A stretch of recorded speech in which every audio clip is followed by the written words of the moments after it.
So hello everyone, welcome to my YouTube channel. सबसे पहले मैं अपने आप को इंट्रोड्यूस कर देता हूँ। मेरा नाम अभिषेक है, मैं 18 साल का हूँ and I belong to power lifting background.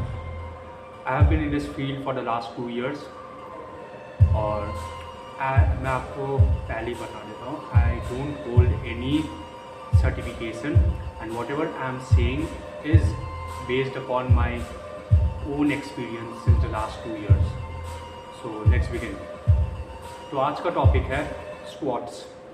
सो इस वीडियो में मैं आपको एक कंप्लीट गाइड देने वाला हूँ स्क्वाट्स को लेके, right from the beginning to the end, how to perform a squat. And also इस वीडियो में मैं आपको कुछ टेक्निकल चेंजेस के बारे में बताऊँगा कि उन चेंजेस को आप अपने टेक्निक में इम्प्लीमेंट करके आप अपने स्क्वाट को ग्रो अप कर सकते हैं।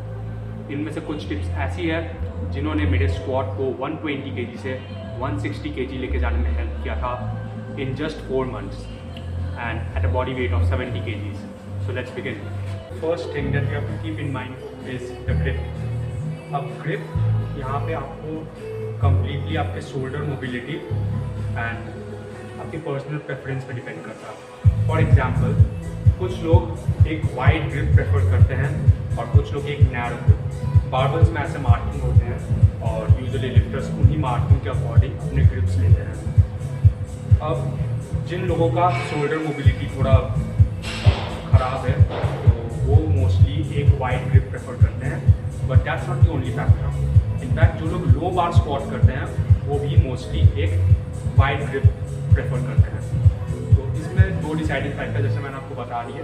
पहला है आपका शोल्डर मोबिलिटी, सेकंड है जिसमें आप कंफर्टेबल फील करते हैं, क्योंकि हो सकता है कि कुछ लोगों को एक नैरो ग्रिप में अपने रिस्ट में पेन फील हो तो वो अपने ग्रिप को थोड़ा वाइड करते हैं। मैं पर्सनली एक नैरो ग्रिप प्रेफर करता हूँ and I have been doing it since a very long time. So मैं यूजुअली अपना ग्रिप लेने के लिए अपने पाम्स को ऐसे प्लेस करता हूँ बारबल में and then I dig my palm into it and then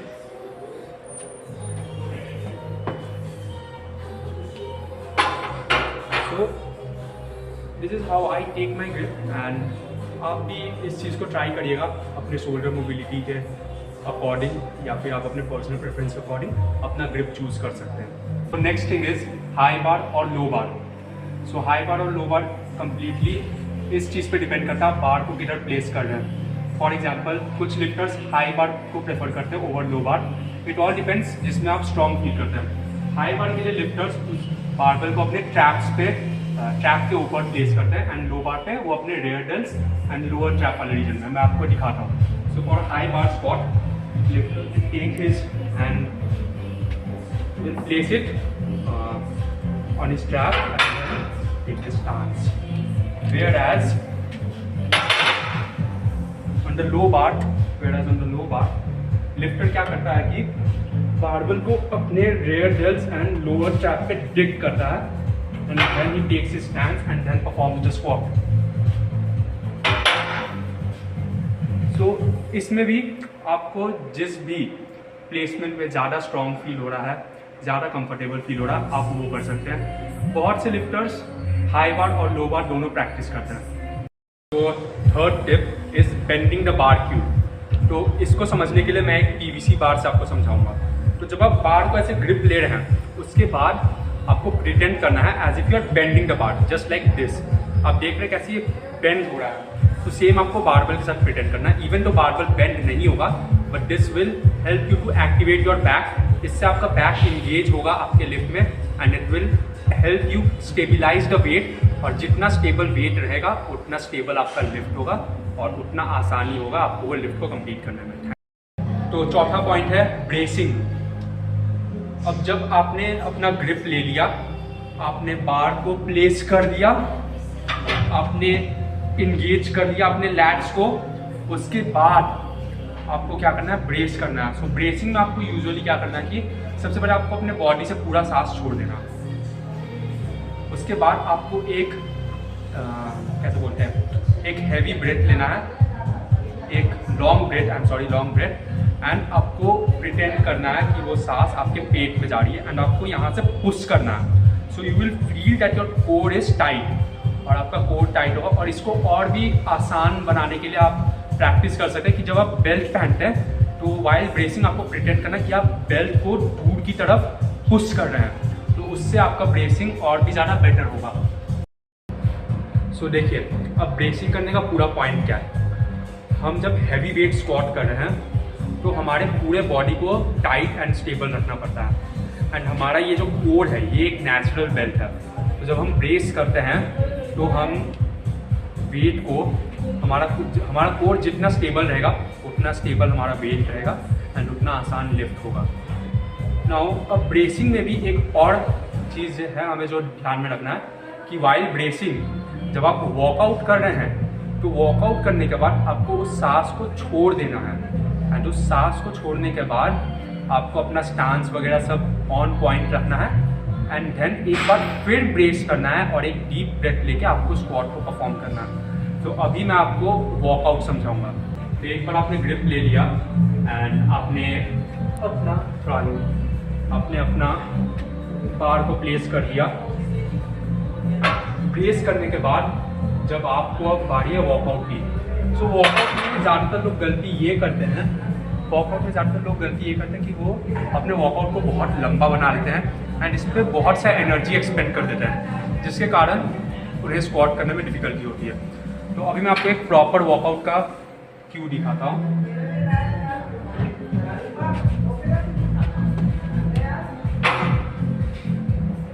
one, two, three. तो इसमें मैंने किया ये कि मैंने पहला स्टेप पीछे लिया, सेकंड स्टेप पीछे लिया, and my third step was making sure that my stance is perfect. तो मैंने अपने वर्कआउट को बस 3 स्टेप में कंप्लीट किया। इसके बेनिफिट्स ये है कि मैं रैक से ज़्यादा क्लोज हूँ, सेकंड मैंने कम से कम एनर्जी एक्सपेंड किया, थर्ड मेरा लिफ्ट ज़्यादा से ज़्यादा स्टेबल रहा। क्योंकि जब आप 4-5 स्टेप पीछे ले लेते हैं तो क्या होता है कि पहले आपको बार को स्टेबिलाइज करने में ज़्यादा टाइम लगता है, सेकंड आपका कोर जो कि थक सकता है, आपका कोर अगर थक गया तो आप स्टेबलाइज नहीं रहेंगे और आप लिफ्ट फेल कर सकते हैं। सो आपने बहुत से बढ़िया पावर लिफ्टर्स को भी देखा होगा, वो भी 3 से 4 स्टेप में ही अपना वॉकआउट कंप्लीट करते हैं। और एक स्टेबल वॉकआउट का सीधा मतलब है एक stable squat and a bigger squat.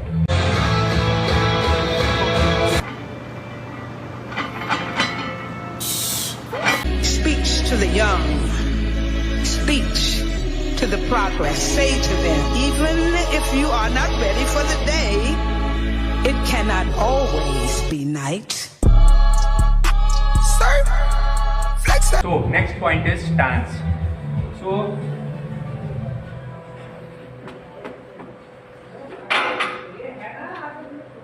सारे पॉइंट्स कवर करने के बाद हमारा ये स्टैंस जो है ये कंप्लीटली आपके पर्सनल प्रेफरेंस पे डिपेंड करता है।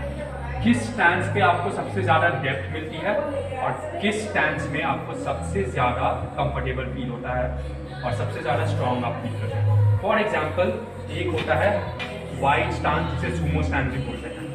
बहुत से लिफ्टर्स जिनके एब्डक्टर्स स्ट्रॉन्ग होते हैं और जिनकी हिप मोबिलिटी बहुत बढ़िया होती है वो वाइड स्टैंस को परफॉर्म करते हैं। वही एक और आता है नैरो स्टांस, जिसमें हमारे फुट जो है हमारे शोल्डर पार्ट होते हैं।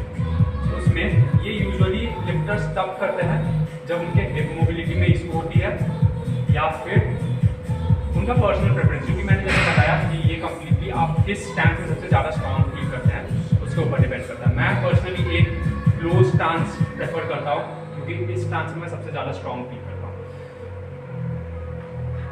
एंड ऑल्सो इस स्टांस में मेरे को सबसे ज़्यादा डेप्थ मिलता है।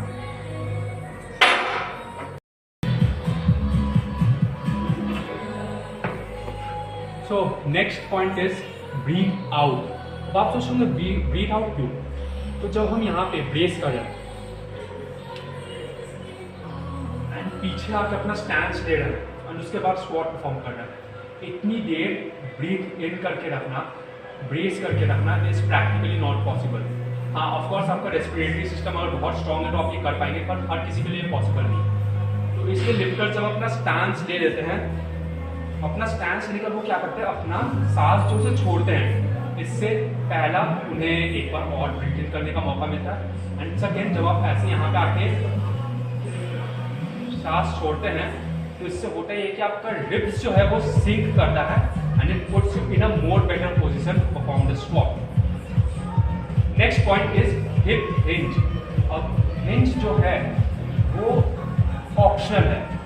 बहुत से लिफ्टर जो कि थोड़े लंबे होते हैं उन्हें डेप्थ रीच करने के लिए इशूज फेस करते हैं तो वो अपने टॉर्सो को आगे गिरने देते हैं एंड देन वो स्क्वाट को परफॉर्म करते हैं टू अचीव द डेप्थ।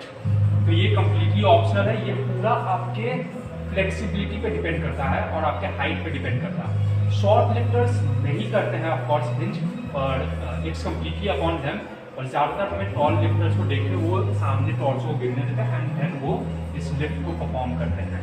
मैं पर्सनली बिल्कुल स्लाइड हिंज करता हूँ एंड देन मैं अपने स्क्वाट को परफॉर्म करता हूँ। इसमें मेरे को सबसे ज़्यादा डेप्थ एंड सबसे ज़्यादा स्ट्रॉन्ग फील होता है।